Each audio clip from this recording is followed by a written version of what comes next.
Everyone, I am Sheela and welcome करती हूँ मैं आप सभी का आपके अपने यूट्यूब चैनल पर। तो चलिए स्टार्ट करते हैं आज एक मोस्ट इम्पोर्टेंट टॉपिक। वो मोस्ट इम्पोर्टेंट कौन सा ऐसा टॉपिक है जो कि इतना इम्पोर्टेंट है? अब देखिए यहाँ पर हम देखने जा रहे हैं शट डाउन पॉइंट, यानी कि शट डाउन पॉइंट कौन सा होता है। ये बार बार क्वेश्चन पूछा जाता है कॉम्पिटिटिव एग्जाम में, तो आप पूरी कंसंट्रेशन के साथ इस वीडियो को देखिए कि शट डाउन पॉइंट क्या होता है। तो आप क्या समझे शट डाउन पॉइंट से? आप ये समझते होंगे कि जिस टाइम पर फर्म अपना उत्पादन बंद कर देती है। बिल्कुल सही बात, लेकिन ये जो घटना घटती है ये सिर्फ अल्पकाल के लिए होती है। जब हम बात करते हैं दीर्घकाल की, लॉन्ग रन की, तो वहां पर फर्म का क्या है, वो यहाँ से एग्जिट कर जाएगी। पहले क्या है, शॉर्ट रन में शट डाउन होगा, अगर ये लॉन्ग रन में क्या हो जाएगी, वो एग्जिट कर जाएगी, प्रोडक्शन बिल्कुल छोड़ ही देगी करना। तो चलिए स्टार्ट करते हैं, शट डाउन पॉइंट क्या होता है इसको समझिए कि एक शॉर्ट रन डिसीजन है। ये क्या है, एक शॉर्ट रन डिसीजन है। क्या करेगी फर्म किसी स्पेसिफिक पीरियड टाइम पर, यानी कि कुछ मार्केट कंडीशन ऐसी हैं जिसके कारण से फर्म जो है अपने उत्पादन को कंटिन्यू नहीं कर सकती। लेकिन कौन सा समय, अल्पकाल का समय। अब देखिए यहाँ पर मेरी बात समझिए आप कि मानकर चलते कि कोई एक फार्मर है, एक किसान है, तो उसने क्या किया कि कुछ ऐसी कंडीशन बनी उसके साथ जिसके कारण से वो किसी एक सीजन में कोई भी चीज पैदा नहीं कर पाया, यानी कि कोई भी उसने पैदावार नहीं की, उसने कुछ बोया ही नहीं खेत में। तो देखिए जब उसने एक सीजन के लिए नहीं बोया तो कुछ कारण रहे होंगे उसके बाद जब वो नेक्स्ट सीजन के लिए उसको प्रिपेयर करेगा, उस जमीन को, उस लैंड के टुकड़े को, तो वो जब तक बंजर हो चुकी होगी तो उस पर क्या आएगी, कॉस्ट भी आएगी ना उसको ठीक करवाने की। तो इसलिए कहते हैं कि शट डाउन पॉइंट, यानी कि फर्म शॉर्ट रन में वहां तक उत्पादन करना पसंद करेगी या वहां तक वो उत्पादन करेगी जब तक उसको एवरेज वेरिएबल कॉस्ट मिलती रहेगी। मेरे कहने का क्या मतलब है कि फिक्स कॉस्ट का वो घाटा उठा लेगी, लेकिन जो रोजमर्रा के जो खर्चे हैं वो कम से कम उसके निकलने चाहिए। तो आपने देखा कि जब तक एक फर्म को एवरेज वेरिएबल कॉस्ट मिलती रहेगी तब तक वो उत्पादन करती रहेगी। जब उसको एवरेज वेरिएबल कॉस्ट मिलना बंद हो जाएगी तो उसी टाइम पर उसके लिए अच्छा क्या रहेगा कि उसको फिक्स कॉस्ट का तो वैसे भी घाटा उठाना है और वैसे भी तो क्या करेगी, उत्पादन को बंद कर देगी। और शॉर्ट रन के अंदर ही फिक्स कॉस्ट होती है, लॉन्ग रन में सारी कॉस्ट क्या हो जाती है, वेरिएबल हो जाते हैं, क्योंकि जितने भी फैक्टर्स होते हैं वो क्या हो जाते हैं, वेरिएबल होते हैं। तो देखिए अगर आपने ये देख लिया कि शट डाउन कब करेगी, शॉर्ट रन फिनोमिना है, एक शॉर्ट रन घटना है। अब देखिए एक संक कॉस्ट होती है। संक कॉस्ट क्या होती है कि ऐसी कॉस्ट होती है जो आपने एक बार उसके लिए आपने कमिटेड हो, आप यानी कि वो काम आपने कर दिया। मान लेते हैं कि आप कहीं पर रहते हो और आपने एक रूम को रेंट पर ले रखा।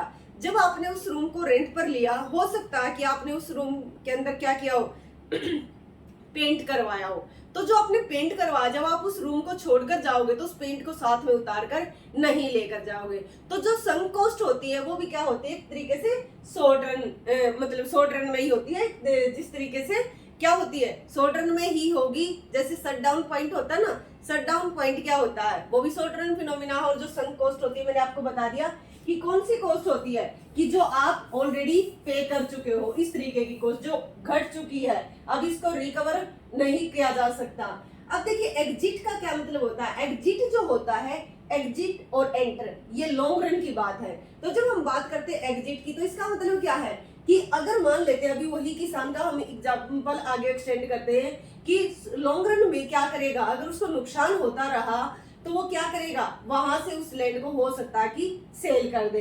अब वो उस जो भी प्रोडक्ट प्रोड्यूस करता था, अब उसको उत्पादन को बिल्कुल हमेशा के लिए बंद कर देगा, वो मार्केट से निकल जाएगा। अब यहाँ पर आप देखिए कि शट डाउन पॉइंट कहाँ पर होगा। दो चीजें यहाँ पर आप जानोगे कि जब शॉर्ट रन होता है तो फर्म का जो सप्लाई करो है वो कौन सा होगा। आपने ये तो जान लिया कि जो मार्जिनल कॉस्ट करा होता वही फर्म का परफेक्ट कंपटीशन में सप्लाई करा भी होता, लेकिन आपने ये जानना बाकी रह गया कि शॉर्ट रन में कौन सा होता और लॉन्ग रन में कौन सा होता। तो चलिए स्टार्ट करते हैं। ये देखिए ये वो पॉइंट है, मान लेते कि ये वो पॉइंट है, ये एवरेज वेरिएबल कॉस्ट है, ये एवरेज टोटल कॉस्ट है। ये दो कॉस्ट इसलिए दिखाई गई क्योंकि शॉर्ट रन है। जब ये शॉर्ट रन नहीं होगा, लॉन्ग रन होगा, तो ये वेरिएबल कॉस्ट हटकर सीधा एवरेज टोटल कॉस्ट यहाँ पर रह जाएगी। तो देखिए वो करें कि जब तक इतना उतना उसको प्राइस मिलता रहेगा, इतना ओपी के बराबर प्राइस मिलता रहेगा, तो प्रोड्यूसर यहाँ पर क्या करेगा, उत्पादन को करता रहेगा। यहाँ पर भी उसको फिक्स कॉस्ट का क्या है, लॉस हो रहा है, यानी कि फिक्स कॉस्ट का घाटा वो उठा रहा है। उसके बाद आप देखिए, अगर इससे भी नीचे पॉइंट आ जाता है प्राइस, तो क्या करेगा प्रोड्यूसर, उत्पादन बंद कर देगा, क्योंकि यहाँ पर क्या होगा कि एवरेज वेरिएबल कॉस्ट क्या है, उसकी ज्यादा हो गई है, किससे, प्राइस से, यानी कि अब उसको इतना भी नहीं मिलता है जितनी उसकी एवरेज वेरिएबल कॉस्ट आई है। तो इसलिए इससे नीचे जाते ही उत्पादन क्या हो जाएगा, बंद कर दिया जाएगा। तो देखिए, जब शॉर्ट रन की बात करते हैं तो शॉर्ट रन के अंदर क्या होता है कि जो ये एवरेज वेरिएबल कॉस्ट से ऊपर का जो हिस्सा होता है, ये क्या कहलाता है, सप्लाई कराओ कहलाता है। एवरेज वेरिएबल कॉस्ट से ऊपर का हिस्सा क्या कहलाएगा, सप्लाई कराओ कहलाएगा।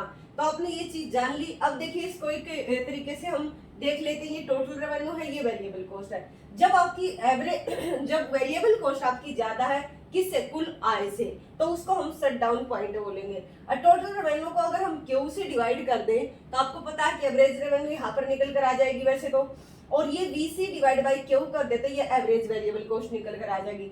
तो कहने का वही मतलब हुआ कि जब प्राइस इतना भी नहीं मिल रहा है जितना कि एवरेज वेरिएबल कॉस्ट है, तो उत्पादन करने का कोई फायदा नहीं है। तो इसी को हम बोलते हैं shut down point. Shut down point क्या है कि जब आपको एवरेज वेरिएबल कॉस्ट भी ना मिले, आपका प्राइस कम हो जाए एवरेज वेरिएबल कॉस्ट से।